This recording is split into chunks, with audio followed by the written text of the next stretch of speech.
Welcome to my November review. We start the month, Aquarians, with Mars in retrograde motion. Now, we can still work with the planets while they're retrograde. And Mars in your 5th house means it's time to socialise. This is good news for you. It's time to throw all your effort into socialising. And also, if you have children, to spend more time with your children. Most of all, it's time to express yourself in a creative manner, best way you can.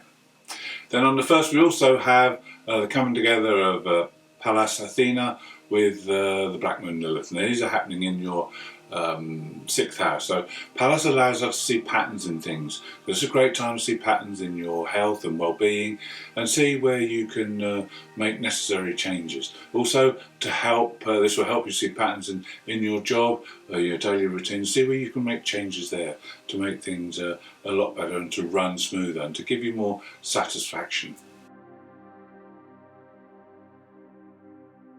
So in the 2nd and the 7th we have the Sun, Mercury and Venus all together, and they are in the 10th house, the house of career and destiny. And they make an opposition over this period to Uranus and the Moon's North Node, who are in the 4th house. This is the area of the home. So there's a balance to be achieved here. Also a balance between past and future. Now, this is a time to not stick to the familiar, but to branch out, to expand, to broaden your horizon, to take maybe risks about your future. And there could be sudden and unexpected events happening with Uranus in that area. It could be that you need to or want to move house, could be that you've got other things planned, maybe changes around the home. But it's also a good time to communicate and to enhance your career or destiny going forward and to improve your public standing. On the 8th we have our full moon lunar eclipse. This happens in Taurus, so again this is the 4th house and adds weight to that configuration we were just talking about. Now this eclipse belongs to the Sarasat 6 series, the same as the one in October, and it brings a lot of strength, a lot of power, a lot of energy, especially within relationships and group situations. So this is a time to use that wisely and tap in and work with others. Now the focus is also with Taurus going to be around finances and stability, and in the 4th house it's around the home and family. So this is going to be the concentration over the next 2 weeks. We've had 2 weeks concentrating on career. Now it's time to concentrate in the opposite area. Now beware as well, because there will be unexpected events happening with this eclipse, and these could last for some time. But these are fated and these are meant to happen, so just go with the flow, don't resist, and make the most of the opportunities that are presented to you. So in the 8th and 10th we have the stellium making a square to Saturn, is in your 1st house. So this is a time which is more serious, and it's you attending to responsibilities and duties, and really getting to grips with getting things done. And then also on the 10th we have Venus coming together with a grand trine, and this picks up Mercury's in that 2nd house with the Black Lilith in the 6th. This is about work and career and finances. This is a time when things should run smoothly and you may get some satisfaction there. The same aspect comes on the 13th from Mercury, so again it's a great time to communicate about work and finances and day-to-day running of things. On the 14th the Sun makes the same grand trine, and this is a great time to look at the bigger picture now, take stock, see how things are going over the last few days and weeks, and make necessary adjustments accordingly. Then on the 15th we have Venus and Mercury coming together, and these two travel together for about 10 days. They first of all make an aspect to Jupiter.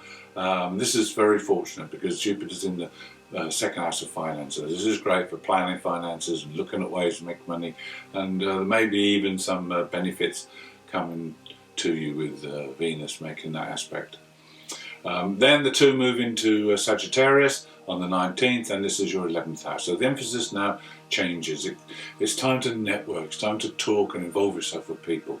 It's also time to set new aims and goals for the future, and perhaps be a bit more adventurous and look for something different, something new to give you some excitement over the coming weeks. The Sun makes two positive aspects, first on the 18th to Pluto. Pluto's in that 12th house, so there'll be power coming through from your unconscious. You may not notice it, but it's there. There'll be a confidence, there'll be a power coming through, so you need to use that very wisely. Then on the 20th we have probably the best aspect you can have, and that's trine to Jupiter from the Sun. And Jupiter's in that second house, so this is very favourable for finances and any financial dealings. The other thing with this aspect is it can incline you to overindulge, so just be careful you don't overspend on this day. On the 23rd we have our new moon, which is also in Sagittarius, as the Sun has now changed signs, and it's at 1 degree. It's a very powerful new moon. This is great for you because it's going to concentrate more energy, more power into networking and to bringing on new aims and goals for the future.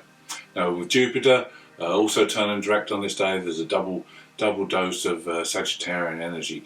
This is great. This is a new hope. This is a new beginning. This is looking at a brighter future, and you need to tap into this energy and use this energy to connect with others, to perhaps become more involved in group activities, and to make friends, influential friends. Just be discerning and don't just make friends with anyone. Make friends at people who are on your level and who can benefit you in some way. And the concentration will be on this area for the next 2 weeks with this new moon. And so with the Sagittarian influence, is about expansion, it's about growth, it's about looking at ways in which you can expand personally, but also ways in which you can help others to expand and grow as well. On the 25th, Venus and Mercury make an aspect to Chiron in the 3rd house. Now Chiron is the planet of healing.